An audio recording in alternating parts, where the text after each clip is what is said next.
யசோதை தான் பார்த்தாலும் பிரத்யட்சத்தில். ஆழ்வார் சொல்றார். அத மாதிரி ஒரு கால் இந்த மாதுரிய பாவம்னு சொல்ற நாயிகா நாயக பாவத்தினுடைய ஆனந்தத்தினுடைய எல்லையை கண்டவ போல இருக்கு இந்த சுதேவி. எப்பா பார்த்தாலும் சம்ஸ்லேஷத்திலேயே இருக்கா, சேர்த்திலேயே இருக்கா. அப்படிங்கிறதுனால எப்போதும் தண்ணீர் துரும்பற்றி ஒரு படுக்கையிலே அவனும் தானுமாக எப்போதும் அனுபவிப்பாள் ஒருத்தியை. அப்படின்னா என்ன அர்த்தம்னா, இவளால பகவான் ஆனந்தப்படுறான். மற்றவள்லாம் பகவானால மற்றவன் ஆனந்தப்படுறா. அந்த பகவான் நிஜானந்த ஸ்வரூபனான பகவான் இவளால் ஆனந்தப்படுறான். இது ரெண்டுமே வேதமே சொல்றது. அவன் நம்மளை ஆனந்தப்படுத்துறான் அப்படிங்கிறது போய் இவன் அந்த பரமாத்மாவை ஆனந்தப்படுத்துறான்ற உபனிஷத் வாக்கியம் இருக்கே, ஆனந்தம் பிரம்மணோ வித்வான் அப்படிங்கிறது போய் ஏஷேவானந்த யாதி அப்படின்னு நம்மளுடைய ஆனந்தம் மிஞ்சி இருக்குமா. பகவான் நமக்கு கொடுக்குற ஆனந்தத்தை காட்டிலும் நம்ம அவனுக்கு கொடுக்கறது அதிகமாக இருக்குமா. இதை தான் ஆண்டாள் சொல்லிட்டு போகிறான். இந்த பெரிய வேதாந்தம் இவத்தினாய் சொல்லிட்டு வந்து இது பெரிய வேதாந்தம் உபனிஷத் விஷயம். அதுதான் ஆண்டாள் சொல்றா, இன்று வந்து அமுது செய்திடப்பெறில் நான் 1 100 1000 கொடுத்து பின்னும் ஆளும் செய்வன் அப்படின்னா, நீ 1 கொடுத்தியானா நான் 100 கொடுப்பேன் ஆனந்தம். 1 பங்கு நீ கொடு, நான் உனக்கு 100 பங்கு ஆனந்தம் கொடுக்குறேன்னா. பகவான் 100 பங்கு நான் தரேன்னு வந்தானா, நான் 1000 பங்கு தரேன்னா. அப்புறமா நடனா நீ 1000 பங்கு நடன, நீ லட்சம் கோடி பங்கு, பல கோடி 100,000 பங்கு நீ கொடு, அத்தனையும் நான் திருப்பி உனக்கு கொடுப்பேன். அதுக்கு மேல ஆளும் செய்வன், உனக்கு கைங்கரியமும் பண்ணுவேன். ஆனா உனக்கு என்கிட்ட கைங்கரியம் பண்ண முடியாது, ஆனா நான் உனக்கு கைங்கரியமும் பண்ணுவேன். அந்த கைங்கரியம் பண்றதுலயும் ஆனந்தத்தை கொடுப்பேன் கடைசியில. அது மிஞ்சிதான் இருக்கும். அப்ப ஜீவன் பரமாத்மாவுக்கு ஆனந்தத்துல மிஞ்சி கொடுக்க முடியுமானா இப்படிதான். அவன் அப்படியே திணறும்படிக்கு கைங்கரியம் பண்ணணுமா. அவன் மனசு குளிரும்படிக்கல, திணறும்படிக்கு. இப்படி பண்ண, ஐயோ இப்படியா, ஐயோ இப்படியா கைங்கரியம், இப்படியா அப்படின்னா அவன் மனசு எப்படி இருக்கணும், அவன் தினுசு எப்படி இருக்கணும், கைங்கரிய ருச்சி எப்படி இருக்கணும், அதெல்லாம் பிரயோஜனம் இல்லை. வழுவிலா அடிமைன்னு பேர் அதுக்கு தான். வழுவாத ஒரு அடிமை. ஒழிவில் காலமெல்லாம் உடனாய் மல்னே வழுவிலா அடிமை செய்ய வேண்டும் தெழி கூடல் திருவேங்கட எழில்கொள் சோதி எந்தை தந்தை தந்தைக்கே. வழுவாத அடிமைன்னா கிஞ்சித்து கூட நாம் பண்றேங்கிற எண்ணமும் இல்லை, இதுல வர ஆனந்தம் எனக்குங்கிறது கிடையாது. அப்படி பகவான் திணறும்படிக்கு பகவான் ஆனந்தத்துல மூழ்காட்டுறதுக்கே அந்த ஸ்திதியில் இருக்கிற ஒரு தோழிய இப்ப நோற்று ஸ்வர்க்கம் புகுகின்ற அம்மனாய் அப்படின்னு ஸ்ரீ ஆண்டாள் எழுப்பரா அப்படிங்கிறார். நோற்று சுவர்க்கம் புகுகின்ற அம்மனாய் மாற்றமும் தாராதோ வாசல் நாற்ற துழாய் முடிகி நாராயண நம்மார் போற்ற பறை தரும் புண்ணியனால் பண்டோரு குற்றத்தில் வாழ்கின்ற கும்பகரனோ தோற்றும் பெருந்துயில்தான் தந்தானோ ஆற்ற அருங்கள் உடையாய் அருங்கலாமே தேற்றமாய் வந்து திரவேலோயம் பாபா சுப்ரசன்னாபவ சுந்தரி சுதேவி சுப்ரசன்னாபவ சுந்தரி சுதேவி சூர்யோதயமபி பஷ்ய பிராச்சாம் திசி சுதீர்க்கம் ஜாகரண கிருதவர்கசி நிஷி ராமேண நிகதம் ராவணானுஜம் த்யக்வா ரமணீ சுவாமிக வசதி நிர்தாகத்வா பிரேமிக சுப்ரசன்னாபவ சுந்தரி சுதேவி சன்னாவ சுந்தரி சுதேவி பிரேமிக ஸ்மரணேன சம்பிராப்த பத்ரா பிராப்னுஹி கிருஹத்வாரோ விரகித தங்கா சுப்ரதநாபவ சுந்தரி சுதேவி சுப்ரதநாபவ சுந்தரி சுதேவி. ஆண்டாள் திருவடிகளே சரணம். ஜெய் பிரேமிகேந்திர சத்குருதேவ் பகவானிக்கு. நோற்று ஸ்வர்க்கம் புகுகின்ற அம்மனாய் வைகின பின்பம் எழுந்திராமையாலே அம்மே அழகியதாக நோற்று சுகம் பெற கோவினாய் என்று ஸ்தோபிக்கிறார்கள் என்றுமாம் அப்படிங்கிற சிஷ்டகர்கைன்னு பேர். பெரியவாள்லாம் சின்னவாளை பார்த்து சரியான பாதையில் போகலையானா இது இப்படி பண்ணாத, இதை இப்படி செய் அப்படின்னு சொல்லி கண்டித்து வளர்ப்பா இல்லையா, அதை மாதிரி சிஷ்டகர்கை பண்ணுறாளாம். நன்னா இருக்கு, எங்களோட சேர்ந்து நீ நோன்பு இருக்கிற லட்சணம், இதுதான் பாவை நோன்பு இருக்கிற லட்சணமா? நீ ஒரு பாவை தானே, இது மார்கழி மாதம் தெரியறது இல்லையா, காலங்காலத்தால் பொழுதுல எழுந்து வரணும்னு ஏற்கனவே முடிவு பண்ணி பேசி முடிவு பண்ணிட்டோம். நாம சங்கீர்த்தனை நடக்கிறது, சத்சங்கம் நடக்கிறதுனா எழுந்து வர வேண்டாமா? பொழுது வைகின பின்புன்றா, பொழுது விடிஞ்சாச்சு இன்னமும் படுத்துட்டு இருக்கே, இது நியாயமா? நன்னா இருக்கு இப்படி படுத்துட்டு இருக்கிற லட்சணம். அப்புறமா ஆண்டாள் சொல்றாளா, எங்களை மாதிரி ஏதாவது நோத்து தான் பகவான் அடையணும்ன்ற அவசியம் உனக்கு இல்லைம்மா. ஏன்னா ஜென்ம ஜென்மமாக நோர்த்தாச்சு, செய்ய வேண்டியதெல்லாம் பண்ணியாச்சு. செய்த வேள்வி அராஜ் ஸ்ரீவரமங்கல நகர் கைதொழ கிடந்த வானமாமலையேன்னா சொல்கிறார் இல்லையா, அந்த ஊரில் இருக்கிறவாள்லாம் வானமாமலையில் இருக்கிறவாள்லாம் அவள் செய்ய வேண்டியதான எல்லாத்தையும் முடிச்சுட்டாளாம். புண்ணிய கர்மாக்கள், ஸ்ரௌத ஸ்மார்த்த கர்மாக்கள்னு கர்மயோகம், அப்புறமா ஞான யோகம், அப்புறமா பக்தி யோகம், என்னென்ன உண்டோ பிரபத்தி எல்லாம் ஜென்மாந்தத்தில் வந்துட்டு இப்போ அந்த தெய்வநாயகனான பெருமாளை அனுபவிச்சிருக்கான், கைங்கீரம் பண்ணிருக்கான். பாக்கியவான்கள் அப்படிங்கிறா இல்லையா, அதே மாதிரி தான் இங்கே சொல்கிறா. எல்லாம் செய்ய வேண்டியதெல்லாம் செய்த வேள்வியராத்துன்னு ஆழ்வார், அங்கே செய்தவர் அப்படின்றான் கம்பனும் ராமாயணத்தில். செய்ய வேண்டியதெல்லாம் செஞ்சு முடிச்சுட்டா பலானுபவம் பண்ணக்கூடியவர்கள் அப்படிங்கிறா இல்லையா. தோள் கண்டார் தோளே கண்டார் தொடுகழல் கமலமன்ன தாழ் கண்டார் தாளே கண்டார் தடக்கை கண்டார் மகுதே அப்படின்லாம் வர்ணிக்கிறான் இல்லையா. வாழலாம் எப்பேற்பட்டவாள் தான், செய்தவர் எல்லாம் செய்ய வேண்டியதெல்லாம் முடிச்சாச்சு. அது மாதிரி இங்கே ஆண்டாள் சொல்கிறா, நோக்க வேண்டியதெல்லாம் நோத்தாச்சு, நோக்க வேண்டாதபடி நோன்பின் பலம் கை புகுந்தவளிரே இவள் என்றுமாம். ஆத்மன்யேவச்ச சந்துஷ்டா தஸ்ய காரியம் ந வித்யதே எஸ்ய ஆத்மரதிரேவ ஸ்யாத் ஆத்மதிருப்தஸ்ய மானவஹ ஆத்மன்யேவச்ச சந்துஷ்டா தஸ்ய காரியம் ந வித்யதேன்னு கீதையில சொல்றான். எவனுக்கு இந்த உள்ள இருக்கிற பரமாத்மாவான கிருஷ்ணன் கிட்ட ரதி ஏற்பட்டுடுத்தோ, பிரேமம் உண்டாயிடுத்தோ, அவனுக்கு அப்புறமா உலகத்துல செய்ய வேண்டிய கர்மா ஒன்றும் கிடையாது. சர்வயஜ்ஞா சமாப்தாக அப்படிங்கிறது மாதிரி எல்லா கர்மாக்களும் முடிஞ்சு போச்சு. இனிமே அவன் ஏதாவது ஒன்று பண்ணினான்னா அத்தனையும் கைங்கரியமாக தான் மிஞ்ச போகிறது எதுவாக இருந்தாலும்.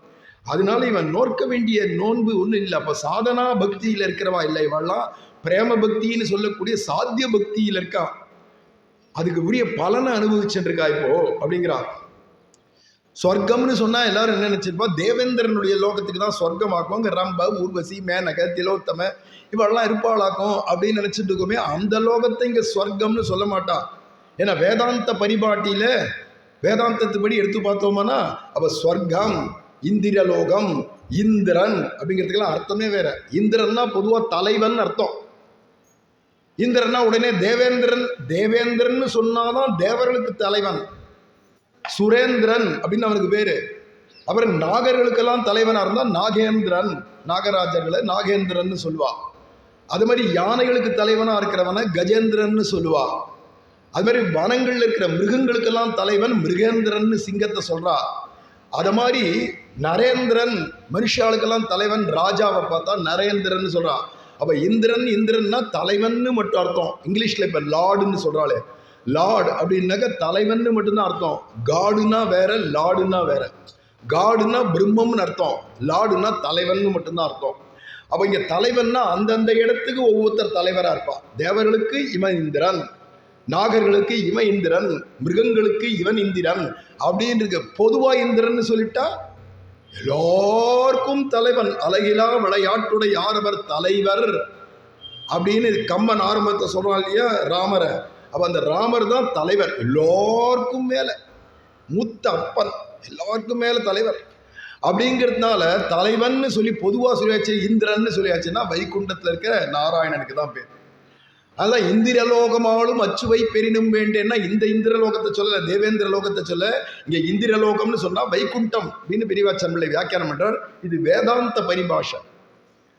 அதை மாதிரி இங்கே சொர்க்கம்னு சொல்லியாச்சுன்னா, இப்போ கூட தான் வைகுண்ட ஏகாசி வந்தால் எல்லா பெருமாள் கோயிலையும் சொர்க்க வாசல் திறக்கிறான், சொர்க்க வாசல் திறக்கிறான்றா. சில பேர் பரமபத வாசல் திறக்கிறான்வா. இந்த சொர்க்க வாசல்னா எப்படிறானா, சொர்க்கம்னாலே கிருஷ்ணானுபவம் அப்படின்னு அர்த்தம். பகவத அனுபவம் தான் சொர்க்கம். பகவானை விட்டு பிரிஞ்சு இருக்கிறதுக்கெல்லாம் நரகம்னு பேரும். இவாளுடைய பரிபாஷையில், வேதாந்த பரிபாஷையில் பகவானை விட்டு பிரிஞ்சா நரகம், பகவானோட சேர்ந்தா சொர்க்கம், சேர்ந்திருந்தா சொர்க்கமா. அது எப்படி தெரியறதுன்னா பெரியவாச்சன் பிள்ளை நமக்கு எடுத்து கொடுக்குறார். எஸ் துவயா சகச ஸ்வர்கோ நிறையோ எத் துவயா வினா அப்படிங்கிறார். ராமரை பார்த்து சீதா பிராட்டி சொல்றா, உன்னோட கூடி இருக்கிறதா எனக்கு சொர்க்கம், உன்னை விட்டு பிரிஞ்சா நரகம்ன்றா. அப்போ அதே கோபிகை விஷயத்தில் வரைச்ச கிருஷ்ணனோட சேர்ந்து இருக்கிறதா அவளுக்கு சொர்க்கம், கிருஷ்ணனை விட்டு பிரிஞ்சா நரகம். அப்படிங்கிறதுனால அதை வச்சுட்டு நோற்று ஸ்வர்க்கம் புகுகின்ற அம்மனாய், கிருஷ்ணானுபவம் பண்ணக்கூடிய மகாபாகியவதியே அப்படின்னு எழுப்புறா. ஏன்னா ஒரு கால் இவனுக்கு தேவேந்திர லோகம், இல்லை நாகலோகம், வருணலோகம், குபேரப்பட்டினம், அது மாதிரி வேற வேற லோகங்களில் கொண்டு போய் போட்டா அதெல்லாம் அவனுக்கு எப்படி இருக்குண்டானா, ஒரு ஞானியா இருக்கிறவனுக்கு எப்படி இருக்குண்டானா, மைத்ரேயா தேவேந்திரத்வாதிகம் பலம் தஸ்யாந்தராயா தஸ்யாந்தராயோ. எந்த இந்த இப்பேற்பட்ட ஞானியா இருக்கிறவன், பிரேம பக்தனா இருக்கிறவனுக்கெல்லாம் அது எப்படி இருக்குண்டானா, ஹே மைத்ரேயா அப்படின்னு கூப்பிட்டு சொல்றாரு. எப்படி இருக்குண்டானா, அதெல்லாம் பெரிய இடையூறா இருக்கும். ஐயோ, இங்க கொண்டு வந்து போட்டு வச்சுட்டானே பகவான். ஏன்னா நான் துருவ மண்டலத்தை கொடுத்தேன்னு துருவனை பார்த்து பகவான் கடைசியில் சொல்லச்சே, துருவனுக்கு ஐயோ திருவடியில் ஒரு துளசியாக்கி என்ன வைகுண்டத்துக்கு அழிச்சுன்னு போறேன்னு சொல்லாத, எங்கேயோ துருவ மண்டலமா அதில் கொண்டு போய் போட்டுவிட்டாரே அப்படின்னு ரொம்ப குறப்பட்டுனான். உடனே பகவான் சொன்னா, கவலைப்படாத, உனக்கு துருவ மண்டலத்தை கொடுத்த, அதுவும் லீலா வைகுண்டம், அதுவும் ஒரு லீலா வைகுண்டம் தான். எப்படி பூமியில பண்டரிபுரம் ஒரு லீலா வைகுண்டமோ, திருப்பதி ஒரு லீலா வைகுண்டமோ, ஸ்ரீரங்கம் ஒரு லீலா வைகுண்டமோ, நம்ம பர்னூர் ஒரு லீலா வைகுண்டமோ, இதே மாதிரி துருவ மண்டலமும் ஒரு லீலா வைகுண்டம். அங்கே போனால் உனக்கு சப்தரிஷிகள் உன்னை சுற்றி சுற்றி வந்து பகவத் குணம் சொல்லிட்டு இருப்பா, நீ கேட்கலாம்னு ஒன்று. சரி அப்படின்னாமா, ஏன்னா சத்சங்கம் கிடைக்குமேன்றதுனால சரின்னு ஒத்துண்டானா. அப்போ என்னடா, நான் துருவ பதம் கொடுத்தா கூட, க்ஷீராப்தி கொடுத்தா கூட, ஸ்வேத தீபத்தில் கொண்டு போய் போட்டால் கூட எனக்கு வைகுண்டம் கொடுத்துருவோன்னு கேட்குறவாகும் இந்த ஞானிகள்லாம். பகவத் அனுபவம் மிக்க இருக்கக்கூடிய வைகுண்டம் ஏன் இங்க இருக்கேன்னா இருக்கு. ஆனா இங்க ராகத்வேஷங்களோட பக்தி. இங்க என்னடா, நான் பிடிச்சவா பிடிக்காதவா அப்படின்னோ, இல்ல உடம்புல களைப்பு சளைப்புனோ, பசி தாகம் தூக்கம்னோ, உடம்பு வலினோ, வியாதினோ, வர முடியலங்கிறதான இடைஞ்சல்களோ, இத்தனைக்கு மத்தியில தான் இங்க பகவத் அனுபவம்ன்றது. ஆனா வைகுண்டம் போயாச்சுன்னா அனவரதமும் கைங்கரியம் பகவத் அனுபவம் தான். சதா பஷ்யந்தி சூரையா அப்படின்னு அங்க பிணி பசி மூப்பு துன்பம் எதுவுமே கிடையாதா இருக்கிறதுனால அப்பேற்பட்ட பகவத் அனுபவமே, பகவத் கைங்கரியமே அப்படின்னு மிக்க இருக்கக்கூடிய இடம் வைகுண்டமா போயிட்டதுனால தான் வைகுண்டம் போயிடணும்னு நிறைய ஆசைப்படுறான். ஆனா அந்த வைகுண்ட ஆனந்தம், அந்த பகவத் அனுபவம் இங்கேயே கிடைச்சிருதுன்னா காய இச்சசி வைகுண்டன்னுடுவான். இச்சுவை தவிர யான் போய் இந்திரலோகமாலும் அச்சுவை பெருணும் வேண்டேன், வைகும் நின் சிந்தையிலும் மற்றினிதோ நீ அவருக்கு வைகுண்டம் என்றருளும் வான். நம்மாழ்வார், தொண்டடிப்படி ஆழ்வார், துக்காராம் சுவாமி எல்லாரும் ஒரே மாதிரி பேசுறாதுல. ஏன்னா இங்க கிடைச்சுடுத்துனா சம்சார ஏஷ பகவன் அபவர்கயேவ, இந்த சம்சாரமே எனக்கு வைகுண்டம் தான்றார். அதுக்கு முன்னாடி கண்டிஷன் போட்டு பேசுறார் தேசிகரும். ஒரு கால் நீ எனக்கு பிரசன்னமா இருக்கணும், ஹே வரதராஜா நீ பிரசன்னமா இருக்கணும் என் விஷயத்துல, நான் எப்போ வந்தாலும் சிரிச்சுன்னு வான்னு வரவேற்கிற அளவுக்கு இருக்கணும், நான் எப்பயுமே ஓன் சிந்தனையிலேயே இருக்கணும், சத் சங்கம் இங்கே நிறைய கிடைக்கணும், நிறைய காலட்சேபமான உபன்யாசங்களும், நிறைய ஒன் விஷயமான பிரபந்தானுபவங்களும், கைங்கரிய சுகமும் இப்படியே எனக்கு போச்சுன்னா அப்போ எனக்கு சம்சாரமே இனிக்கிறது, இதுவே எனக்கு வைகுண்டம் தான் விட்டார். அபவர்க்கம்ன்றார் வேதாந்த தேசிகர். அதை மாதிரி தான் எல்லா பெரியவாளுமே சொல்கிறான். எனக்கு என்னடான்னா இப்படி வைகுண்ட ஆனந்தம்ன்றது அதுக்கு அவதி கிடையாது. அனவதிகமான கைங்கரியமும் அனவதிகமான பகவத் அனுபவமாக இருக்கிறதுனால அவதிக்கு அப்பாற்பட்டு இருக்கிறதுனால தான் அதுக்கு போகணும்னு ஆசைப்படுறாளே தவிர, இல்லைன்னா இங்கேயே அந்த ஆனந்தம் கிடைச்சிடுத்து, அந்த அனுபவம் கிடைச்சிடுத்துனா யார் விரும்புவா வைகுண்டத்தன்றார் ஆழ்வார்களே.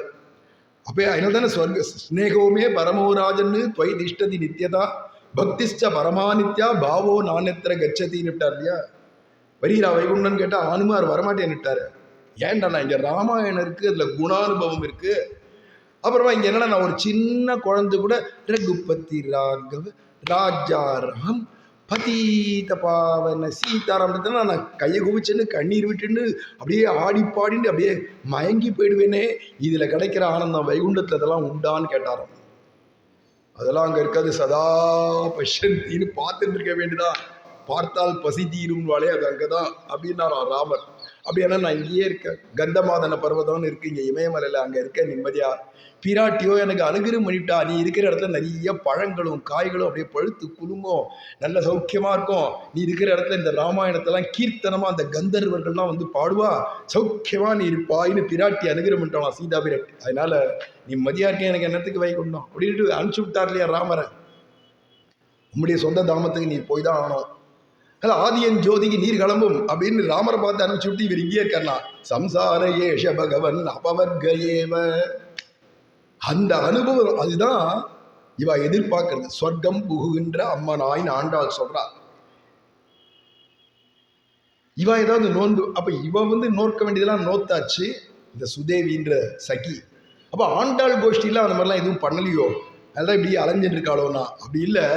அவளுக்கு அவள் நோக்க வேண்டியதெல்லாம் நோத்துட்டு இப்போ கிருஷ்ணானுபவம் என்னடானா, நிம்மதியாக படுக்கையில் மார்பில் கையை வச்சுட்டு கிருஷ்ணான்னு அக்கடான்னு படுத்துட்டு இருக்காளாம். அது அவளுடைய அனுபவம்.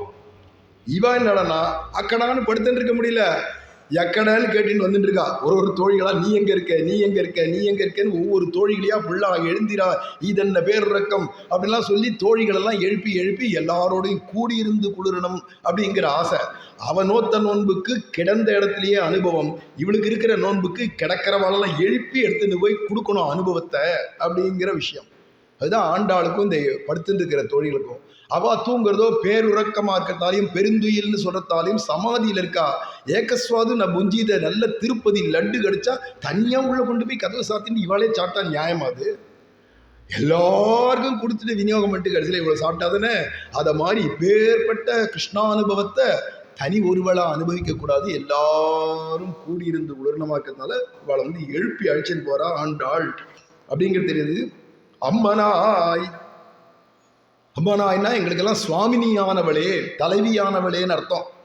எங்களுக்கு சுவாமினியானவளே, எங்களுக்கு தலைவியானபடி அழகாய் இருக்கிறது அப்படிங்கிறாளாம். நான் அண்ணா இருக்கு எங்களுக்கெல்லாம் சுவாமினியா இருக்கிற லட்சணம். நீ சுவாமினி சுவாமினி, நீ தான் தலைவி, இந்த கோஷ்டிக்கு 5 லட்சம் பேருக்கு நீ தான் தலைவி தலைவின்னு இருக்கோம். நிம்மதியாக படுத்துன்னு இருக்கேன், நீனா முதல்ல எழுந்து வரணும் கோஷ்டியில். நான் வந்தாச்சு நீங்களும் வாங்கோன்னு எல்லாரும் எழுப்ப வேண்டியிருக்கேன், நீ நிம்மதியாக படுத்துட்டு இருக்கே அப்படின்னு ஏசறாளாம். ஏன்னா தோழிகள்னா அப்படிதான் பேய் பெண்ணேன்னு சொல்லுவா, நாயக பெண் பிள்ளாயின்னு கொண்டாடுவா. இதுக்கும் வருத்தப்பட போகிறதில்ல, அதுக்கும் ஆகான்னு சந்தோஷப்பட போகிறதில்ல. ஏன்னா அடிப்படையில் பிரேமம் இருக்கிறதுனால அவள் ஏசினாலும் ஏச நின்ற எம்பெருமான் எவ்வுள் கிடந்தானே வண்ணை உண்டான் இவன் என்று. எத்தனை பேர் திருப்பி சோர் நவநீத சோர் சீர் சோர் அப்படி சித்த சோர் க்ஷீரச்சோர்னு 1000 சொன்னாலும் அவருக்கு உனக்கையா இருக்கு. அதே செமந்தகமணி சோர்னா தான் கோவம் வந்துடும், ரோஷம் பொத்தின்னு வருது அங்கே துவாரக்கையில். இதை இங்கே இருக்கிறதுகள்லாம் எல்லா கோபி கோப்பர்கள் கோப பசங்கள்லேருந்து விட்டா இந்த பசு மாடு கூட மா அப்படின்னு செவே சோர் அப்படின்னு கூட்டாலும் கூப்பிடும், அதுவும் அவனுக்கு உனக்கே இருக்குமா. ஏன்னா அடிப்படையில் பிரேமம் இருந்துடுத்துனா எப்படி சொன்னாலும் அட கருப்பா அட கருப்பான்னு ஈன்னு பல்ல அடிச்சுன்னு வந்து நிற்கும். ஏன்னா எப்படி சொன்னா ஏசன் என்ற எம்பெருமான் எவ்வுள் கிடன் திருவள்ளூரில் வீரராகவ பெருமாளை பார்த்து பாடுறார், வெண்ணை உண்டான் இவன் என்று ஏசனின். அப்போ ஏசுறதும் பேசுறதும் அடிப்படையில் பிரேம இருந்தால் அது போக்கியமாக இருக்கும். ஒரு கால் ஒழுங்காக நல்ல உயர்ந்த வார்த்தையோடு பார்த்து நம்மளை பார்த்து ஒருத்தர் சொல்கிறார், சுவாமி அமுது பண்ணியாச்சான்னு கேட்குறான். அவனை பார்க்கச்சவே இவனுக்கு சந்தேகமாக இருக்குது, இவன் நல்ல எண்ணத்தோடு கேட்குறானா கெட்ட எண்ணத்தோடு கேட்குறானா எப்படி கேட்குறானோ தெரியலையே, இன்னைக்கு சாப்பிட்டது ஜீரணமாகணுமே நினைப்பான். அப்படி ஆகிடும். ஏன்னா மனசுக்குள்ள துவேஷம் இருந்து கேட்டான்னா அவன் என்னதான் பூஜ்ய பதத்தினால கொண்டாடி பேசினா கூட அதெல்லாம் முகஸ்துதின்னு தெரிஞ்சு போயிடும். அகத்துல பிரேமம் இருக்கும் பட்சத்துல, அடி மனசுல பிரேமம் இருக்கும் பட்சத்துல அவ ஏசி பேசினாலும் அது நிந்தா ஸ்துதி பரம போக்கியமா இருக்கும். அப்படிங்கிறதுனால நன்னா இருக்கு, நீ எங்களுக்கெல்லாம் தலைவியான லட்சணம் படுத்துட்டு இருக்க இப்படி அப்படின்னா, இவா இப்படி அம்மனாய் அப்படின்னு வச்சா கூட அவ திருப்பி பேசலையா, பதில் சொல்லணும் இல்லையா? ஆண்டாள் நீ அப்படி சொல்லாதம்மா, நான் ஒன்றும் மௌனமா இல்லை, இதோ வந்துட்டேன் அப்படின்னு ஏதாவது ஒரு மறுமொழி சொல்லணும் இல்லையா? அவ என்ன பண்றாளன்னா, ஆண்டாளை பேச விட்டுட்டு நம்ம கேட்போமே, நம்ம பேச்சல்ல, நம்ம பேசுறதை நிறுத்தி போன்றோம். ஏன்னா நம்ம பேசிட்டோம்னா அவ பேசுறது நம்ம காதுல விழாது. அவ பேசுறது எப்படி இருக்குடா, நான் சம்ஸ்ரவே மதுரம் வாக்கியம் செவிக்கினிய செஞ்சொல்லே அப்படின்னு கேட்க கேட்க மதுரமா இருக்கு. அவ ஆண்டாள் கோஷ்டி பேசுறது மதுரமா இருக்கு, இனிமையா இருக்கு. அப்படின்னு சரி நம்ம குணம் நீங்க பேசியிருந்தோம்னா அந்த மதுரமான வார்த்தை நம்ம காதில் விழாது, அந்த அனுபவம் நமக்கு கெட்டு போயிடுன்றதுனால தான் அந்த உள்ள படுத்துருக்கிற சுதேவி வாய் மூடின்னு இருக்கலாம். ஆண்டாள் என்ன சொன்னாலும் பதில் சொல்லாத படுத்துட்டு இருக்காங்க. நம்ம எதுக்கு இப்ப பேசணும், நம்ம உம்முன்னு இருக்கோம். ஏன்னா பிராயோ பதாம்ப விககா முனையோ வனேஸ்மின் அப்படின்னாலே கோபிகள்லாம் என்னைக்குமே இந்த பறவைகள்லாம் கிளம்பலா ஏதோ சத்தம் கொடுத்துட்டே இருக்குமா. ஆனா கிருஷ்ணன் வந்து புல்லாங்கழுவினா அந்த மரத்தை சுத்தி மேல அப்படியே உட்காந்துருக்கும், எல்லாம் ஒரு பேச்சு பேசாது. பறவையின் கணங்கள் கூடு திறந்து வந்து சூழ்ந்து படுகாடு கிடப்ப அப்படின்னா அத்தனையும் இங்கதான் உட்காந்துருக்கு. ஆனா எப்படி இருக்கா, முனிவர்கள் மாதிரி மௌனமா இருக்கான். இதுக்கு மௌனம்னா என்னன்னே தெரியாது. மௌனவன் தரியேனந்து அலைய வேடானாரு. மௌனம்னா என்னன்னே தெரியாது இந்த பறவைகளுக்கெல்லாம், பொம்மநாட்டிகளுக்கெல்லாம். ஆனா இந்த பறவைகள்லாம் மௌனமா இருக்க. ஏண்டானா கிருஷ்ணனுடைய வேணுகீதத்துல அப்படியே சொக்கி போய் கிடக்கலையா, அத மாதிரி இருக்கு இல்லையா? அத மாதிரி நம்ம பேசிட்டா அந்த இனிமையான விஷயம் நமக்கு போயிட போறதேன்னு சுதேவி மௌனமா படுத்துருக்கலாம்.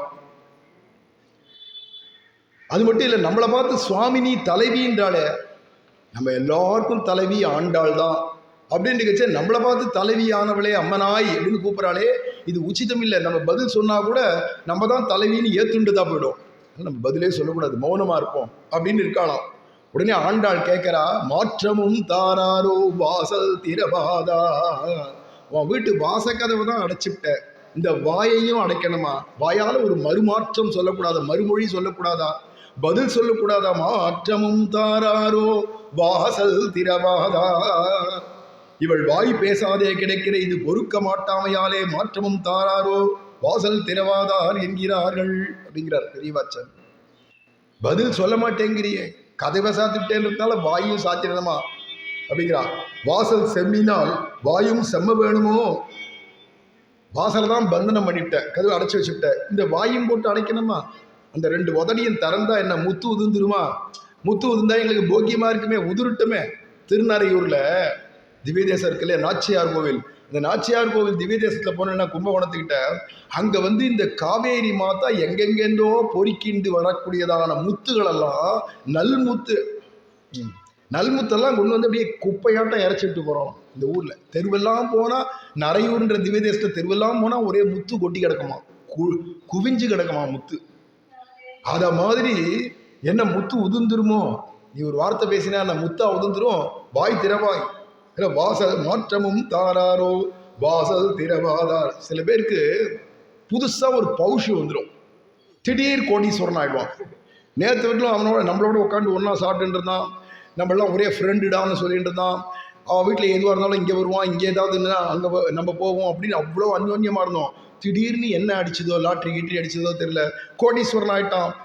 அழகாக ஒரு காரை வாங்கிவிட்டான், ஏறி போகிறான். நம்ம ஃப்ரெண்டு, ஐயோ இத்தனை நாள் பழகினமே, சந்தோஷமாக போகிறத பார்த்துட்டு என்னடாப்பா சௌக்கியமாக்கியான்னு விஜாக்கலான்னு கிட்ட போச்சு தான் பார்த்துட்டு நம்மளை பார்க்காத மாதிரி அங்கே சைடில் ஒரு பட்டன் இருக்கும், அதை அப்படி ஏற்றி விட்டுருவான். சர்ன்னு கண்ணாடி ஏறிடும், வண்டி பாட்டுக்கு போயிட்டு இருக்கும். திரும்பி கூட பார்க்க மாட்டான். ஏன்னா புது பௌஷு வந்துடுத்துன்னா அப்புறம் முன்னாடி பழகினவெல்லாம் பார்த்து ஏன்னு கூட கேட்க மாட்டான். கேட்டால் தாட்சிணியம் வந்துடுமே, அப்புறம் ஏதாவது கேட்டுற போகிறானே, கொடுக்க வேண்டியதாக போயிடுமே அப்படின்ற அந்த கஞ்சத்தனம் வந்துடும். ஏழையாருக்கு செய்வர்களும் ஒன்றும் தெரியல. இப்போ திடீர் பௌஷு வந்தால் அப்புறமா இவன் வேண்டியப்பட்டவா வேண்டாதப்பட்டவான்னு கூட பார்க்க தெரியாத எப்படி ரப்பு ராங்கோடு இருப்பாளோ, அது மாதிரி ஐஸ்வர்யம் மிக்கால் பந்துக்களை ஏன் எண்ணலாகாதோ. இங்கே ஐஸ்வர்யம் எதிரானா கிருஷ்ணானுபவம். கிருஷ்ணானுபவம் கிடைச்சிருத்துன்னா அப்புறமா பந்துக்களாக இருக்கிற சகிகளான எங்களெல்லாம் ஏம்மா அப்படின்னு கேட்கக்கூடாதா, வாய் திறக்கக்கூடாதா அப்படின்றாலாம். உடம்பை கிருஷ்ணனுக்கு கொடுத்தால் எங்களுக்கு பேச்சாகிலும் தரலாகாதோ. என்ன வியாக்கியானம்? ஐயோ, உன் உடம்பு கிருஷ்ணனுக்குன்னு கொடுத்துட்ட, உன் பேச்சையாவது எங்களுக்குன்னு ஒரு மறுமொழி சொல்லக்கூடாதா? இப்படியா இருக்கிறது அப்படிங்கிறான். கண்ணும் செவியும் ஒக்க பட்டினி கொள்ள வேணுமோ? எங்களுக்கு கண்ணுக்கும் பட்டினி, காதுக்கும் பட்டினி. நீ பேசினியானா காதுக்கு அது உணவா இருக்கும், போக்கியமா இருக்கும், சிரவண போக்கியமா இருக்கும் நீ பேசினா. இல்லை நீ எதிர்க்க கதவு திறந்து நேரம் ரூபத்தை காண்பிச்சுன்னு வந்தா உன்னுடைய தரிசனம் பரம போக்கியமா இருக்கும், எங்க கண்ணுக்கு நேத்திர போக்கியமா இருக்கும். ரெண்டுத்தையும் இப்படி பட்னி போட்டுட்டு இருக்கிய, எங்க செவிக்கும் பட்னி கண்ணுக்கும் பட்டினியா இப்படி இருக்கலாமா? ஏன்னா பகவானை பார்க்கறது தான் கண்ணு படிச்ச பிரயோஜனம்னு எல்லாரும் நினைப்பா. ஆனா அம்பரீஷன் எப்படி இருந்தாண்டனா, முகுந்த லிங்காலய தரிசனே திருசோ. முகுந்தன்னா கிருஷ்ணன், அவனுக்கு லிங்கம் அடையாளம் யாருடானா பாகவதாள். பாகவதாளை பார்க்கறது தான் கண்ணு படிச்ச பிரயோஜனம் அப்படின்னு அந்த அனுபவத்துல இருந்தா அடியார்க்கு அடியானா. அதுதான் இங்க ஆண்டான சொல்றான், கண்ணும் செவியும் ஒக்க பட்டினி கொள்ள வேணுமோ? மதுரா மதுராலாபா என்றே இவள் பேச்சு இருப்பது, உள்ளப்படுத்திருக்கிற சுதேவியுடைய பேச்சு அவ்வளவு போக்கியமா இருக்கும்னு ஆண்டாள் ஆசைப்படுறா. ஆண்டாள் பேசுற பேச்சு அதை விட இனிமையா இருக்கே நினைச்சு அவவாய முடின்னு கேட்டுட்டு இருக்கா விஷயத்த. பரஸ்பரம் அப்படிதான் இருக்கணும், போதையந்த பரஸ்பரம். அப்படி இருந்தாதான் பரஸ்பரம் பேசிக்க தோணும். இந்த ஃபார்மாலிட்டிக்கு பேசி பழகிறதுன்னு ஒன்று இருக்கு பார்த்தீங்களா? ஹலோ, ஹவ் ஆர் யூ அப்படின்னு ஒன்று பேசின்னு திரியிறாள், எல்லாரும் சிரிக்கிற மாதிரி சிரிச்சுட்டு உள்ளத்தில் வைத்தறிச்சலோட. அது மாதிரிலாம் இருந்தால் சகிருதயம்னு பேர் இல்லை, அதுக்கெல்லாம் சத்சங்கம்னு பேர் இல்லை. ஒருத்தர் கிடைச்சாலும் போரும், ஒருத்தரும் கிடைக்கலன்னா ஹிருதயத்திலேயே அண்ணா இருக்கார் பொறுமை, அவர் நம்மளோட தொண பேசிட்டு இருப்பார். நம்மளும் அவருக்கே தொணன்னு பேசிட்டு இருக்கலாம். நமக்காச்சு அண்ணாக்காச்சு போர்மை வேற யார் பேசணும் உலகத்துல நம்மளோட அப்படின்னு நிம்மதியாக இருந்துடலாம். தப்பி தவறி நம்மளுடையதான பிரேமையை இன்னும் வளர்த்து விடுறவாளாக ஒருத்தர் கிடைச்சுட்டா சகிருதயமானா, அப்ப அவளோட உட்காந்து பகலா பேசிகிட்டே இருக்கலாம். பேசியே போக்காய் பிழை அப்படின்னா பேசிகிட்டே இருக்கலாம். என்ன தோல் வாய், இது என்ன எப்போ வாயை மூட போறது, இது வாயை இது மூடவே மூடாது, இது ஆரம்பிச்சுடுத்த அப்படின்னு கேட்கிறவா பாட்டு கேட்டுட்டு இருந்தாலும் நம்ம வாய் மூடாது, காதும் மூடாது, வாயும் மூடாது. அவ பேசுறது இந்த காது கேட்டுருக்கோம், அவ காது ரொப்பரா மாதிரி நம்ம வாய் பேசிட்டு இருக்கோம். முடிஞ்சு போச்சு. இதுதான் போதையந்த பரஸ்பரம் கதையந்தஸ்தமாம் நித்தியம் துஷ்யந்திச்ச ரமந்திச்சன்னு கீதையில சொல்றானே. அதுல அவ ரமிச்சுக்கிறா, ஒருத்தர் ஆனந்தப்படுறா, கொட்டி கொமஞ்சுக்கிறா அப்படின்னு இருக்கு இல்லையா? அதுதான் ஆண்டாள் எதிர்பார்க்கிறா. அப்படி நீ நல்லா பேசக்கூடியவளா இருந்துன்னு படுத்துட்டு இருக்கியம்மா. உடனே இவ்வளவு கேள்வி கேட்ட உடனே இனிமே பதில் கூட சொல்லாத இருக்கலாமா நம்ம அப்படின்னு தோணித்தான் அந்த சுதேவிக்கு. ஒரு வார்த்தை சொன்னாலாம், என்னடா நீங்க சும்மா பழி போடாதீங்கடி, நான் ஒன்றும் கிருஷ்ணானுபவத்தில் கிருஷ்ணனோட பக்கத்தில் படுத்துட்டு இல்லை, நான் தனியாக தான் இருக்கேன் அப்படின்னாலாம். நீங்கள் பழி இடுகிறது என் அவன் இங்கு உண்டோ என்ன, கிருஷ்ணன் என்ன இங்கேயா இருக்கான், என் பள்ளி அறையிலையா இருக்கான் அப்படிங்கிறாளாம் உள்ள. சும்மா பழி போடாதீங்க என் பேர்ல அப்படின்னாலாம். உடனே ஆண்டாள் சொல்றா, நாற்ற துழாய் முடி நாராயணன். ஏண்டானா கோவில் சாந்தை உன்னால் ஒழிக்க போமோ அப்படிங்கிறார். கோவில் சாந்தனா துளசி, திருத்துழாய், அதனுடையதான வாசனை தான் கம்முன்னு துளசி வாசனை அடிக்கிறதுனாலே கிருஷ்ணன் அங்க இருக்கான்னு அர்த்தம். துளசி காணனம் எத்திர எத்திர பத்மவதானிச்ச வசந்தி வைஷ்ணவா எத்திர தத்திர சந்நிகிதோ ஹரி. எங்க நிறைய துளசி காடாட்டம் இருக்கோ, இந்த துளசி மனம் வீசுறதோ, எந்த இடத்துல தாமரை நிறைய பூத்து இருக்கோ, எங்க வைஷ்ணவர்கள் கூடியிருக்காளோ அந்த இடத்துல தான் கண்ணன் இருப்பான் அப்படின்னு இருக்கிறதுனால துளசி வாசனை உன் அறையிலேருந்து வெளியில வருதேம்மா கம்முன்னு, அதுலேருந்தே தெரியலையா கண்ணன் உள்ள இருக்கான்னு அப்படிங்கிறோம். அற்ற துடாய்முடி நாராயணன், உன்னை போலே புறப்படாத தத்துவமோ அவன் சூடின தத்துவம். வந்த மாதிரி தான் அறையை விட்டு வெளியிலேயே வராத தத்துவமா அவன் சூட்டின்ற மாலையினுடைய தத்துவம். அது எல்லாருக்கும் முன்னாடி கிருஷ்ணனுக்கும் உனக்கும் முன்னாடியே அது கம்முன்னு வீச ஆரம்பிச்சுடுத்து அந்த வாசனை. நாற்ற துழாய், அந்த துளசி, துழாயினா துளசி, அந்த துளசியினுடையதான கந்தம் எப்படி இருக்குண்டானா சாத்வீகமான மனம். ஒவ்வொரு பூக்கள் சாத்வீகமாக இருக்கும், நிறைய பூக்கள் ராஜசமாக இருக்கும், அதை விட அதிகமாக தாமசமான பூக்கள். பூக்கள்லையும் 3 ரகம் உண்டு, சாத்விக ராஜச தாமசமான பூக்கள் இருக்கு இல்லையா? அதில் ராஜசமான தாமசமான பூக்கள் நிறைய உண்டு. மல்லி, சண்பகம், சம்பங்கி போன்றவைகள்லாம் இருக்கு இல்லையா? கடைசியில் இந்த ஊமத்தம்பு வரைக்கும் இருக்கு, கண்டங்கத்திரிக்காவு, ஊமத்தம்பு போன்றவைகள்லாம், இது வரைக்கும் நிறைய ராஜச தாமசங்கள் நிறைய இருக்கு. ஆனால் சாத்விகமான ஒரு சுகந்தம் எங்கடானா கமலத்தில் இருக்கும், துளசியில் இருக்கும். அதுதான் பெருமாளும் தாயார் அதை எடுத்துனுட்டா. கமலத்திலேயே கமலத்தை எடுத்துனுட்டா அதுவே தனக்கு ஜென்ம பூமியா வச்சுட்டு இருக்கா. கமலானே பேரு, பத்மாவதினே பேரு, அலர்மேல் மங்கைனே பேர் அவளுக்கு. அப்பேற்பட்டதான அவள் பத்மத்தை பிடிச்சுட்டா. துளசி நடனா துளசி மாலாதரன் அப்படின்னு சொல்லும்படிக்கு பாட்டுலெல்லாம் எங்கே எடுத்தாலும் பாண்டரங்கனுக்கு பாடிச்செல்லாம் அந்த துளசி மாலையை பற்றி எவ்வளோ பாடி வச்சிருக்கா அபங்கத்தில். அது அவனுக்கு அது மட்டும் இல்லை, பரதத்துவம், இவன் தான் பரபிரம்மம் பரம்பொருள்ன்றதுக்கு அடையாளங்கள் வேதாந்த சொல்லச்சவை. எவனுக்கு துளசி சம்பந்தம் இருக்கோ அப்படின்னு விட்டா, அதனாலேயே அவன் தான் பரபிரம்மம். அதான் நாற்ற துழாய்முடி, அந்த துளசியினுடைய சாத்விகமான அந்த சுகந்தம் கம்முன்னு வெளியில வீசுறதே. அவன் நீ நினைச்சாலும் கிருஷ்ணனே நினைச்சாலும் ஒழிச்சிக்க முடியாது. இந்த சுகந்தம் காட்டி கொடுக்கறது என்னைக்குமே திருத்துழாய் காண்பிச்சாதான் கிருஷ்ணன் நமக்கு கிடைப்பான்.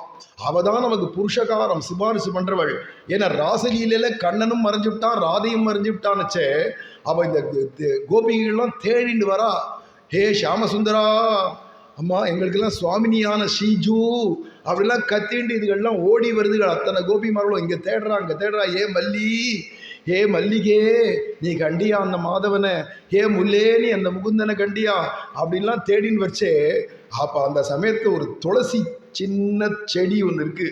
அதை பார்த்தாலும் இல்லையோ, கஷ்டித் துளசி கல்யாணி கோவிந்த சரண பிரியே அப்படின்னு, ஏ துளசி கோவிந்த சரணத்தை ரொம்ப பிரியமுடையவளே அப்படின்னு அந்த துளசியை போய் அப்படி தொழுதா அடுத்த நிமிஷம் அந்த காத்தடிச்சுதான். அதில் அந்த துளசி செடி இப்படி ஆடி இப்படி காண்பிச்சதோ இல்லையோ, கிருஷ்ணனுடைய சரணாரவிந்தம் அங்கிதமாக இருக்குது தெரியுது. சங்கு சக்கரை ஏவவஜர ரேகைகளோடு அங்கிதமாக்கிறத பார்த்தோன்னே, அடி தபடி கிருஷ்ணனுடையதான பாததூளி கிடைச்செடுத்து அப்படின்னு எல்லாம் உருண்டு புரண்டு ஆனந்தப்பட்டான்னு இருக்கு இல்லையா. அப்போ கிருஷ்ணனுடைய பாதாரவிந்தத்தை காட்டி கொடுக்கறதே துளசி. ஆழ்வார் சொல்றார், இந்த துளசி சம்பந்தம் நம்ம எல்லாருக்கும் ரொம்ப அவசியம்.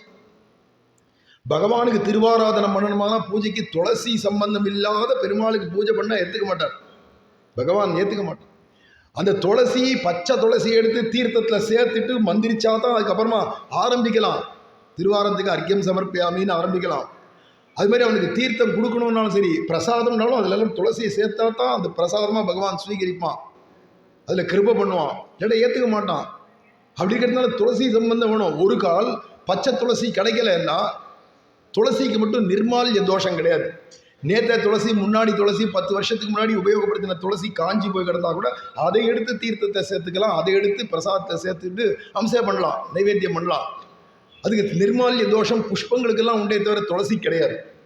அது எந்த பத்திரத்துக்கும் உண்டு, எல்லா இலைகளுக்கும் உண்டு. ஆனால் துளசிக்கு மட்டும் நிர்மால்யம் கிடையாது, பழையசு அப்படிங்கிறது கிடையாது.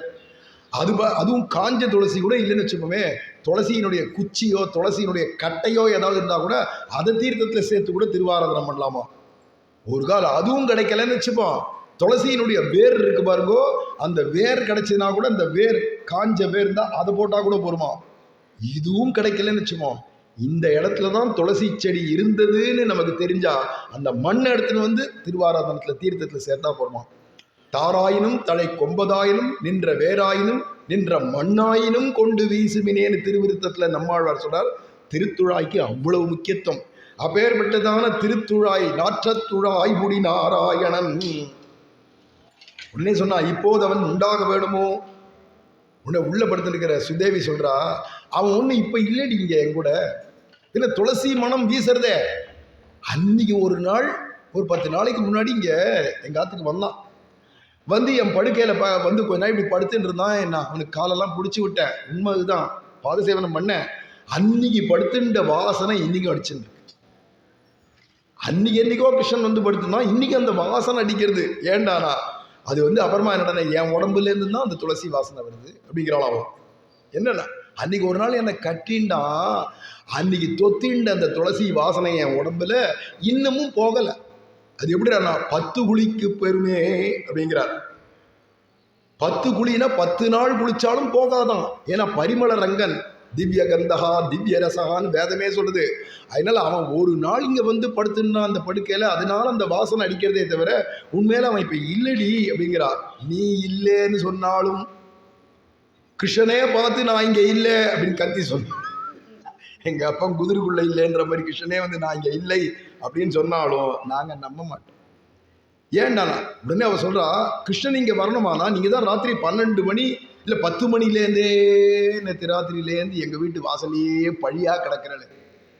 கிருஷ்ணன் வந்திருந்தா உங்களை மீறி தானே வந்திருக்கணும் உள்ள, நீங்கள் தானே வாசலையே காவல் மாதிரி கிடக்கிறேன், உங்களை தாண்டி எங்கேருந்து திடீர் வந்தாம அப்படின்னு கேட்குறான் உள்ள சுதவி. ஆஹா அவனுக்கு என்ன கதவு திறந்து வச்சு உள்ள வாவான்னு கூப்பிடணுமா? மனுஷன் அவன் நாராயணன். அதுக்காக தான் இங்க பதம். நாராயணன்னா வேண்டின இடத்துல அப்படியே ஸ்புரிப்பான், தோன்றுவான். ஆவிர்பவம், ஆவிர்பவம் தானே எல்லாமே. ஆவிராசி யதா பிராச்சியாம் திசீந்துரிவ புஷ்கலஹா அப்படின்னு ஆவிராசி தானே பாகவதன் சொல்றது. தத்திரைவ அந்தரதீயத தாசாம் ஆவிரபூச்சவரி. எல்லாமே அப்படியே மறைஞ்சான், அப்படியே தோன்றினான் இருக்கிறதுனால, தோன்றக்கூடியவனா இருக்கிறதுனால நாராயணன்டியவன். கதவை தட்டிண்டு நீ கதவை திறக்க உள்ள வரணுன்ற அவசியம்லாம் அவனுக்கு இல்லை. பட்டுன்னு உங்க வீட்டுக்குள்ள ஸ்புரிச்சிருப்பான், அப்படியே தோன்றி இருப்பான். அதனால நாராயணன். அவனுக்கு எங்களை போலே கதவு திறக்க பார்த்திருக்க வேணுமோ. அவன் சர்வ வியாபகன் அர்த்தம், எல்லா இடத்துலையும் நிறைஞ்சி இருக்கான். அதனால்தான் அவனுக்கு நாராயணன் பேரு. எல்லா இடத்துலையும் நிறைஞ்சிருக்கிறதுக்கு வியாப்தி. இத்தனை வியாப்திக்கும் என்னடா அதுக்கு காரணம்னா வேண்டின இடத்துல அப்படி ஸ்புரிக்கிறதாம். அந்த வியாப்திஞ்ச பூதேஷு அகிலாத்மனா அப்படிங்கிற இல்லையா, எல்லா இடத்துலையும் வியாபிச்சிருக்கிற பகவான். ஆனா அந்த ஸ்தம்பத்திலேருந்தே சத்தியம் விதாதும் நிஜ பிருத்திய பாஷிதம் வியாப்திஞ்ச பூதேஷ அகிலேஷ் ஆத்மனா அப்படிங்கிறார் இல்லையா. அப்படி மறைமுகமா இருக்கிற பகவான், எல்லா இடத்துலையும் வியாபிச்சிருக்கிற பகவான். அந்த ஸ்தம்பே சபாயாம் ந மிருகம் ந மானுஷம் அப்படின்னு நரசிம்மனா தோன்றினானே. அப்ப அவன் நாராயணத்துக்கு அர்த்தம், நாராயணன் இங்க இருக்கானா, அவன் எங்கும் முளன் கண்ணம்மா. அவன் துள்ளி இருக்கான்னு அர்த்தம். இவன் அடிச்சா வெளில வருவானா, வெளில வருதும் வெளில வராதும் உனக்கு காட்சி கொடுக்கறதும் கொடுக்காதும் உன் பாக்கிய விசேஷத்தை பொறுத்திருக்கு. ஆனா இருக்கிறது சத்தியம்னா அந்த சத்தியத்தை நிரூபணம் பண்றதுக்கு வந்துட்டான் நரசிம்மரா உள்ளேந்தே. அதுதான் வியாப்திஞ்ச பூதேஷு அப்படிங்கிறார் இல்லையா. அந்த வியாபகம் அதுக்கு முக்கிய. இந்த வியாபகத்துக்கு ஒரு பிரயோஜனம் என்னடா, பக்தனுக்கு ஒரு கஷ்டம்னாலோ பக்தனுக்கு தேவைனாலோ பட்டுன்னு தோன்றணும். இப்போ எல்லாத்துக்குள்ளேயும் இருந்தால் தான் பட்டுன்னு தோன்ற முடியும். அப்படிங்கிறதுனால தான் நாராயணன் எல்லா இடத்துலையும் வியாபிச்சிருக்கான் அப்படிங்கிறான். உகவாதவரை கூட விடமாட்டானச்ச, உகந்த ஒன்னை விடுவானா அப்படிங்கிறாளோ ஆண்டாள். ஏண்டானா யார் யாரெல்லாம் நாஸ்திகனா கடவுளே இல்லைங்கிறானோ அவன் உள்ளேயும் உட்காண்டிருக்கான். கடவுள் உண்டுன்னு சொல்றவன் உள்ளேயும் உட்காண்டிருக்கான். ஒரு கொசு உள்ளேயும் உட்காண்டிருக்கான், பிரம்மா உள்ளேயும் உட்காண்டிருக்கான். சர்வத்திர வியாபிச்சிருக்கான் இல்லையா. அப்படிங்கச்சே அப்ப வேண்டினவா வேண்டாதவா விருப்பமுடையவா வெறுப்புடையவான்னு எல்லாரையும் பார்க்காத எல்லாருள்ளேயும் வியாபிச்சிருக்கானுச்சே. நீ உனக்கோ கிருஷ்ணனை கண்டா ரொம்ப பிடிக்கும்னுச்சு, உன்னை போய் விடுவானான்னா அதெல்லாம் அவன் உங்ககிட்ட தான் ஸ்புரிச்சு உன் படுக்கையில தான் இருக்கான். தீர்மானமா ஆண்டாள் சொல்லிட்டா. ஏன்னா பதிம் விஸ்வஸ்யாத்மேஸ்வரகும் சாஸ்வதகும் சிவமச்சுதம் அப்படிங்கிறது இல்லையா வேதமே. அதில் பதிம் விஸ்வசிய அப்படிங்கிறதுனால எல்லாரும் விஸ்வத்துக்கும் அவன் தான் பதி. அப்படி இருந்துச்சா உனக்கு மட்டும் பதி இல்லையான்னா, அதுவும் உன்னை கண்டாதான் அவனுக்கு ரொம்ப பித்தாச்ச, அதனால அவன் அங்கேயே தான் இருக்கான் அப்படிங்கிறார். அப்பேற்பட்ட நாராயணன் நம்மால் போற்றப்பறை தரும் புண்ணியனார். வெறுமையே பச்சையாக இடைச்சிகளுக்கும் சென்று ஆசிரிக்கலாம்படியான தார்மீகன். இடைச்சிகளா இருக்கக்கூடிய கோபிகள் அறிவொன்றும் இல்லாத ஆய்குலம். இவாள்கள் அறிவு ஒன்றும் இல்லாதவா. அது மட்டும் இல்ல, படிப்பறிவு தான் இல்லை, சொதகா விவேகம் கூட கிடையாது, நல்லது கெட்டது கூட தெரியாது, கவடு சூது கிடையாது. அது மட்டும் இல்லை, தலையில அழுக்கு இருந்தா காலை போட்டு கழுவாளாம், காலில் அழுக்கு இருந்தா தலையை போட்டு அலசின்னு இருப்பாளாம். இப்படி ஒண்ணுமே தெரியாதவா, ஆச்சாரம் கூட தெரியாதவா, அறிவு இல்லாதவா, ஒன்றும் இல்லாதவா அப்படின்லாம் இருக்கச்சே, அப்பேற்பட்ட பச்சையான இடைச்சிகள் அவளுக்கும் கூட சுலபமா போய் ஆசிரிக்கலாம்படியா பரம தார்மீகன். அதனால புண்ணியன் அப்படிங்கிறார். புண்ணியன்னா தார்மீகன் அர்த்தம். ஏன்னா கிருஷ்ணம் தர்மம் சனாதனம் ராமோ விக்கிரகவான் தர்மஹா அப்படின்னு பாரதமோ ராமாயணமோ சொல்றதுனால பகவான் தான் புண்ணிய சுரூபன். பொதுவாக புண்ணியம் அப்படிங்கிற சொல்லுக்கே புமாம்சம் நயதி இது புண்ணியகா. அதை நம்ம செய்கிறோமானா, செஞ்சாச்சுன்னா, நல்லதை செஞ்சாச்சுன்னா அது நம்மளை அழிச்சின்னு போகிறது, மேல் நோக்கி அழிச்சின்னு போகிறது. ஏன்னா அதுக்கு புண்ணியம்னு பேர். உண்மையாக பார்த்தா எதிராக புண்ணியம்டானா நம்ம பண்ணுறது புண்ணியம் இல்லை, அவன் தான் புண்ணியன். ஏன்னா அவன் தான் நயாமி பரமாங்கதின்னு நம்மளை அழிச்சின்னு போகிறவனா இருக்கிறதுனால கிருஷ்ணனையே புண்ணியன் அப்படிங்கிற ஆண்டாள், அல்லது ராமரையே புண்ணியன் அப்படின்னு சொல்கிறாங்க. நம்மால் போற்ற பச்சையான இடைச்சிகள், அதாவது ஞான சூன்யமாக இருக்கட்டும், பக்தி கூட தெரியாது, மூட பக்தி தான் இருக்குது அப்படின்னு இருந்தாலும் பரவாயில்ல, வைராக்கியம்ன்றது லேசம் கூட இல்லை, நல்லா வேலை வேலைக்கு சாப்பிட்டு உடம்பையும் பார்த்துட்டு இருக்கான் சௌக்கியமா அப்படி இருந்தால் கூட, ஆனால் சொல்பமப்பிய தர்மஸ்ய, சொல்பமாக அவனுக்கு தெரிஞ்சு ஒன்றே ஒன்று தான், ஏக்கநாம சார விட்டோபா அப்படின்னு தெரிஞ்சு அப்படி பாடுறவாளெல்லாம் நான் பார்த்துருக்கேன். ஒரே நாமாவளி 1/2 மணி நேரம் பாடினா அண்ணாவும் சளைக்காது குதிப்பார்.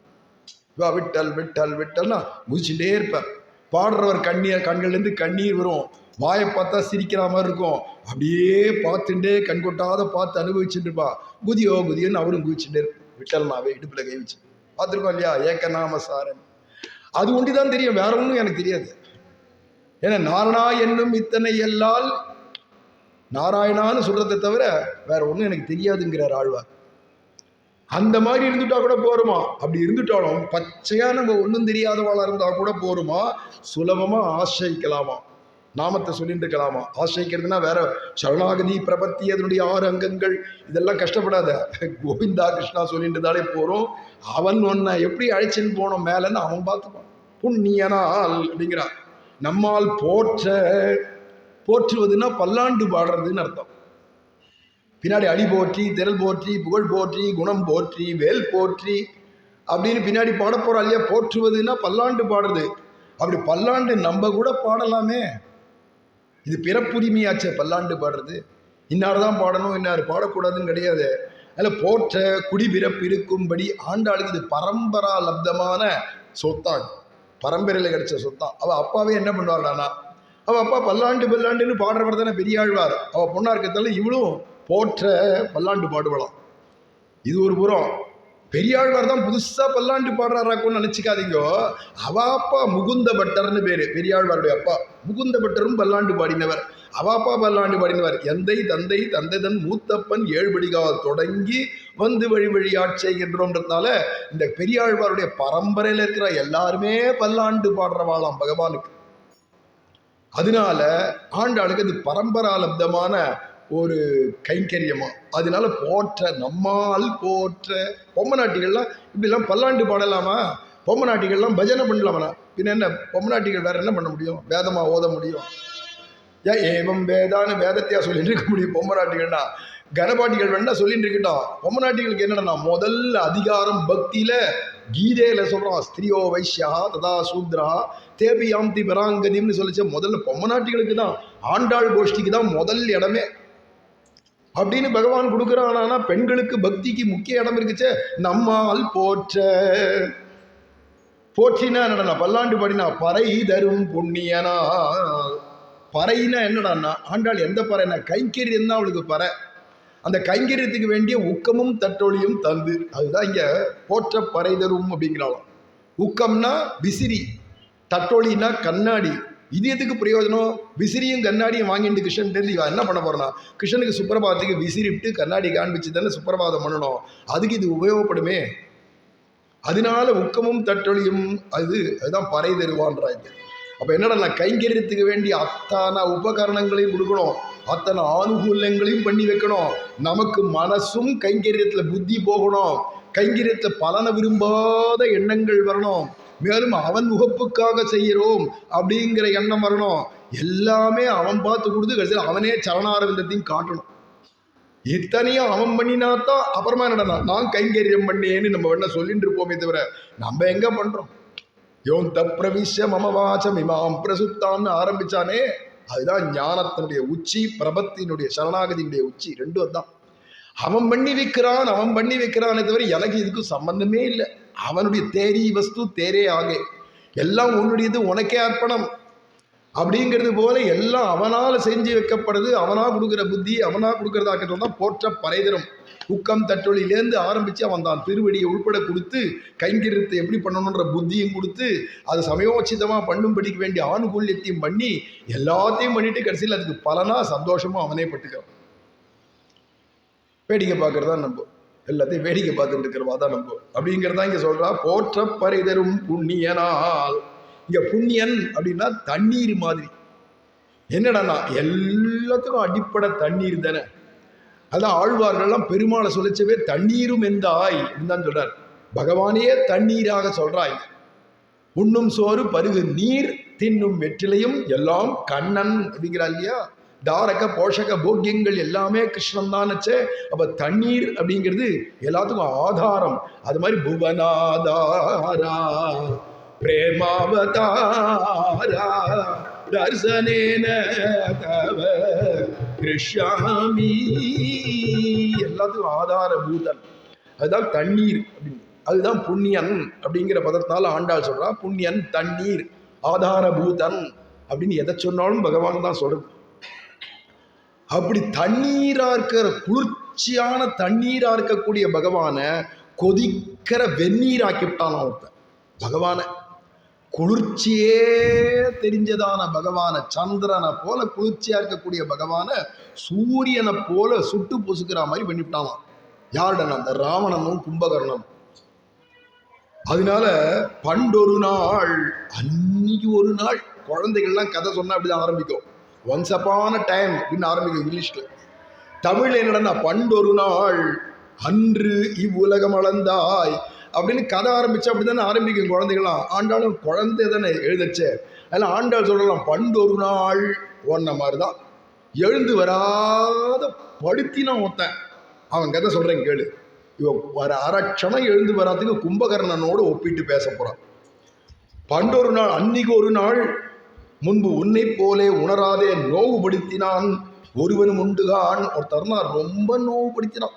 யாரை நோவுபடுத்தினான்னா அவா இனத்தையே, அவா ஜாதிக்காராலேயே நோவுபடுத்தினான். யாருடனா? ராட்சசாலை போட்டு நோவுபடுத்தி விட்டான். ஏண்டானா மனுஷால ராட்சசால் உண்டு, அசுரால் உண்டு. நிஜமான ராட்சசால் அவெல்லாம் போய் உலக்கைய வச்சு மேலே கும்பகரனை போட்டு குத்து குத்துன்னு குத்தினாலும் உலக்க அப்படியே நுனி மழுங்கிறது, இல்லை டனார்னு உடைஞ்சு போயிடுறது. யானையை 10-100 யானையை போட்டு ஏத்தினாக்க கடைசியில் ஏதோ எறும்பு விடுற மாதிரி இருக்கு. இப்படி படுத்தினானே ஒருத்தன் கும்பகரனை. எழுந்துக்கிறதாவே இல்லை. 6 மாதத்துக்கு ஒரு தரம் முழிப்பு வருமா, உடனே பட்டுன்னு திருப்பி தூங்கிடுவாங்க. 6 மாதத்துக்கு ஒரு நாள் முழிப்பு வரும், திருப்பி படுத்துன்னு தூங்கிடுவான். 6 மாதம் கழிச்சு தான் அதுக்கு ஏற்ற மாதிரி வரம் வாங்கின்னு வந்து தூங்குறான். இவன் முச்சுக்குந்தனுக்கு அண்ணாவா தம்பியா தெரியல, வரம் வாங்கிட்டு தூங்கிட்டு இருக்கான். இவன் 2 யுகமா தூங்கிட்டு இருந்தான் கிருஷ்ண தரிசனத்துக்கு. இவர் ராமருடைய தரிசனத்துக்கு 6 மாதத்துக்கு ஒரு தரம் தூங்கிட்டு இப்படி எழுந்து பார்ப்பானா. ஒரு நாள் ராமர் வராரு, வரல, என்னடா வேண்டி கிடைக்க படுப்போம் அப்படின்னு படுத்துருவான் போல இருக்கு. இதுக்கு பிரம்மாட்ட தபசு பண்ணி வரம் வாங்கினான். என்னடா, நான் தீர்க்கமான நித்திரை வேணும்னு கேட்டுவிட்டான். என்ன அவன் கேட்டானா, நிர்தேவத்வேச்சயா நித்ராம் கும்பகர்ணோ அவர்ணீதச. நிர்தேவத்வம் தான் வரமா கேட்கணும். தேவர்களே இல்லாத பண்ணணும் அப்படின்னு கேட்க போனா, நிர்தேவத்துவம் வாக்குல சரஸ்வதி போய் குளறுபடி பண்ணி விட்டாலாம். நித்ரா அப்படின்னு வந்துருத்து வாயில, நிர்தேவத்துவம், அவ்வளவுதான். உடனே இவன் கேட்ட உடனே பிரம்மா ததாசு முதல்ல கொடுத்தான். உடனே ததாசு விட்டார். ஏன்னா க்ஷிப்ர பலப்பிரதம்ன்றது மாதிரி இப்படிலாம் ஒரு வர கேட்டால் ஆசு தோஷனா உடனே கொடுத்துட்டார். இல்லைடா இவன் உயிரோடு இருந்தான்னா ஒரு நாளைக்கு இவன் சாப்பிட்ற சாப்பாடு எத்தனை மிருகங்கள், எத்தனை பிராணிகள், எத்தனை பட்சிகள் நாசமாறுது. அவ்வளோ திம்மா பெருந்தீனி. இவன் நித்தியமே மூச்சுன்னு இருந்தானா ஒரு நாளைக்கு 4 வேலையோ 10 வேலையோ எவ்வளோ தின்வானோ, என்னென்னத்தை தின்வானோ அப்படிங்கிறதுனாலேயே பார்த்தாரு இவனை எப்படா தூங்க பண்ணலான்னு பார்த்தா அவன் வாயிலேருந்தே சரஸ்வதி வர வச்சு தீர்க்க நித்திரை. 6 மாதம் தூங்குறதும் ஒரு நாள் மூழ்ச்சிக்கிறதுமா இருக்கான். அது மாதிரி அவா இனத்தவர்களே அவனை எழுப்புறதுக்கு படாத பாடுபட்டா. அத்தனை பேர் படுத்தினான்னு ஒருத்தருடைய கதையை நாங்கள்லாம் அன்னைக்கு ஒரு நாள் இப்படி ஒருத்தர் இருந்தான்னு கதை கேட்டோம். பண்டொரு நாள் அப்படிங்கிறார். உணர்ந்திலன் என்று ஒரு காலத்திலே கேட்டிருந்தோம், இன்று அனுபவியான் என்றோம். இந்த கும்பகர்ணன் இன்னைக்கு தான் நேரம் பார்க்கும். யாரு? இந்த சுதேவி படுத்துட்டு இருக்கா இல்லையா, அவளை பார்த்து சொல்றான், கும்பகர்ணனுக்கு நீ தங்கையா அக்காவா அப்படின்னு கேட்கிறவளாம் ஆண்டாள். உடனே அவளுக்கு சேச்சா கிருஷ்ண கிருஷ்ண கிருஷ்ணா, கும்பகர்ணனோட போய் ஒரு ராட்சசனோட ஒப்பிட்டு நம்மளை பேசுறாள் இந்த ஆண்டாள் அப்படின்னு காதை புத்திக்கிறாளாம். பண்டொரு நாள் கூற்றத்தின் வாய் வீழ்ந்த கும்பகர்ணனும். கூற்றம்னா யமன் அர்த்தம். யமனுக்கு தமிழ்ல கூற்றம்னு பேர். கூற்றமும் சாரா கொடுவினையும் சாரா அப்படின்னு பாடுறார் இல்லையா கபிஸ்தல பாசுரத்துல திருமழிசை ஆழ்வார். கூற்றம்னா யமன். அந்த கூற்றத்தின் வாய் விழுந்த யமன் வாயில போய் விழுந்தான் ஒருத்தன், கும்பகர்ணன் ஒருத்தன். தெரியுமா உனக்கு அந்த கதை? அது என்னடி கதை அப்படின்னு கேட்டு நீ வெளில வருவாளாக்குன்னு பார்த்தா படுத்துட்டே இருக்கா. அது என்ன கதைன்னு கூட வாயை திறந்து கூட கேட்க மாட்டேங்கிறா. ஏன்னா ஆண்டாள் பேசுறதுல குறுக்கில் நம்ம பேசினா கதையினுடைய சுவாரஸ்யம் போயிடும்.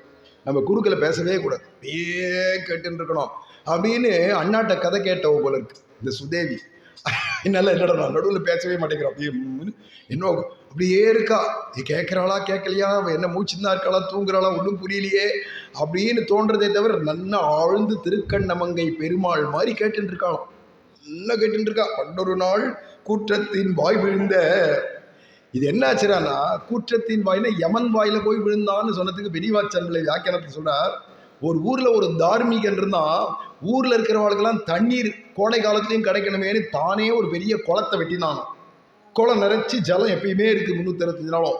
தானே துட்டு கொடுத்து தானே அதுக்கு இந்த தர்ம காரியத்தை பண்ணி பெரிய குளத்தை தோண்டிவிட்டு ஒரு நாள் திடீர்னு பார்த்தா ராத்திரியோட ராத்திரியா பக்கத்துல இருந்த மரத்துக்கு மேல ஏறி தலைகீழ குப்புற அடிச்சு அந்த குளத்துல விழுந்து செத்து போயிட்டாமா. அது மாதிரி இருக்கு. பின்ன என்னடா யாருடா கூற்றத்தின் வாய் இந்த எந்த யமனை இந்த ராவணன் கும்பகர்ணன்லாம் வீட்டுல ஜெயில போட்டு அடைச்சு வச்சிருந்தானோ அந்த யமன் வாயில போய் தானே வலிய விழுந்தார்கள். கூற்றத்தின் வாய் வந்தக்கு தண்ணீர் குடிக்க கல்லின ஏரியிலே அழிந்து சாவாரை போலே ரிபூநாமபி வத்சலரான பெருமாள் பக்கலிலே தப்பு செய்த அப்படின்னு பெரிய வாச்சான். எதிரிகள்கிட்ட கூட பரம வாத்சல்யம் உடையவரான ராமர்கிட்ட போய் குணவானான ராமர்கிட்ட போய் ஒரு தப்பு பண்ணிவிட்டானே. தப்பு பண்ணிட்டு கிடைச்சல யமன் வாயில தாங்களே போய் விழும்படியா போயிடுத்த எந்த யமனை ஜெயிலில் போட்டானோ அவன் வாயில தானே போய் விடுறானே. தான் செறியிட்டு வைத்த மிருத்யுவினுடைய ஹாஸ்யத்திலே விழுந்த அப்படிங்கிறார். அப்பேற்பட்ட கூற்றத்தின் வாய் விழுந்த கும்பகர்ணனும் காதெல்லாம் பார்த்தா குடங்குடமா இருக்கும். கும்பகர்ணன் பேர். கும்பம்னா குடந்தன குடங்குடம் மாதிரி இருக்குமா. காதே இவ்வளோ பெருசு.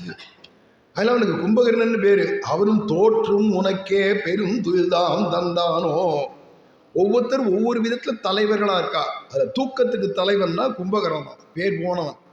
அப்படி பேர் வாங்கினவன். உலகத்திலேயே அவனை போல தூங்கறதுக்கு ஆள் கிடையாது. உறக்கத்தில் தலையான வரும் உனக்கு தோற்று தன் உறக்கத்தையும் தானே தந்து போனானோ. அவன் உங்ககிட்ட தோத்து போய் தன்னுடைய தூக்கத்தை சேர்த்து உனக்கே பரிசா கொடுத்துட்டு போயிட்டானா அப்படின்னு கேட்கிறான். ஏன்னா அவனது துயில் உனது பெருந்துயில் அப்படிங்கிறான். அவன் தூங்கினது கூட தூக்கம்தான். வந்து பெருந்தூக்கமா இருக்கேம்மா. பெருந்துயில் தான் தந்தானோ. அவன் ஒரே ஒருத்தியை தான் பெருமாட்டேந்து பிரிச்சான். யாருன்னா சீதைங்கிற ஒருத்தியை பிரிச்சான். நீ ஊரையே பிரிச்சு வச்சுட்டு படுத்துட்டு இருக்கேன் நியாயமான்றான். யார் இந்த சுதேவியை பார்த்து ஊரையே பிரிச்சு வச்சுட்டு படுத்துட்டு இருக்கேன்னு இத்தனை கோபிகளுக்கும் கிடைக்க வேண்டிய பகவான தனி ஏகபோகமா நீ அனுபவிச்சுட்டு இருக்கே அப்படிங்கிறதுனால கும்பகர்ணனும் தோற்றும் அப்படின்னா. இந்த இடத்துல ஆண்டாள் ஒரு சின்ன கதை சொல்றா நமக்கு அப்படின்னு பெரியவாச்சான் பிள்ளை சொல்றாரு. என்ன கதைனா, ஒரு நாள் கும்பகர்ணனுக்கு ஒரு எண்ணம் வந்தான். கும்பகர்ணனுக்கு அந்தர்யாமியும் நம்ம பெரியவாச்சான் பிள்ளை பகவத் அவதாரம் இல்லையா. கும்பகர்ணன் நினைக்கிறானா நமக்கு சமமா தூங்குறவனை உலகத்துல பார்க்க முடியுமா. நமக்கு சமமா தூங்கணும். இல்லை நம்மளை விட தூங்கும் மூஞ்சியா உலகத்துல ஒருத்தன் கிடைப்பான நம்ம பார்க்கணுமே அப்படின்னு திடீர்னு கும்பகர்ணனுக்கு ஒரு எண்ணம் வந்துதான். இது மாதிரி எண்ணங்கள்லாம் உண்டு தெரியுமா. ஏன்னா எங்கேயோ கதை போறதே தவிர என் நனவு எங்கேயோ போறது. ஒரு 35 வருஷத்துக்கு முன்னாடி டெல்லியில அண்ணா சைத்தன்ய மகாபிரபு சரித்திரம் கரோல் பாக்ல சொல்றா. அப்ப பூஜா பார்க் அப்படின்ற இடத்துல தான் பண்ணுவா. அப்போ சில பாகவதால் எங்கேராமண்ணா அடியன் எல்லாம் வருஷம் போயிடுவோம். இவ அப்பா கூட வந்துடுவார். இதில் கோபியுடைய அப்பா எல்லாம் வரலாம் ரெகுலர். டெல்லின்னா பிருந்தாவனம், டெல்லி, பண்டரிபுரம் எல்லாம் அண்ணா அப்படி போயிட்டு வருவார். அதனால அவரும் வந்துடுவார். ரங்கண்ணாவும் இது மாதிரி நிறைய வருவா. டவே வருவார். இந்த மாதிரிலாம் நிறைய பாகவதால் நினைவு வருது ஒவ்வொருத்தரா. அத்தனை பேருமா போயிருப்பா. அப்படி இருக்குச்சே அப்போ டெல்லியில் போனால் டெல்லியில் அந்த தடவை சைத்தன்ய மகாபிரபு சரித்திரம் இது வரைக்கும் இந்த பரநூரை தவிர்த்து வெளியிலேயே எங்க கூட்டம் திருப்பதி கூட்டா கூட வரமாட்டார் ஒருத்தர். ஸ்ரீரங்கம் கூட்டா கூட எனக்கு என்ன எங்க வேலைன்பார். திருப்பதி கூட்டா எனக்கு என்ன வேலைன்பார். யாரோடனா ராமாயண மாமா.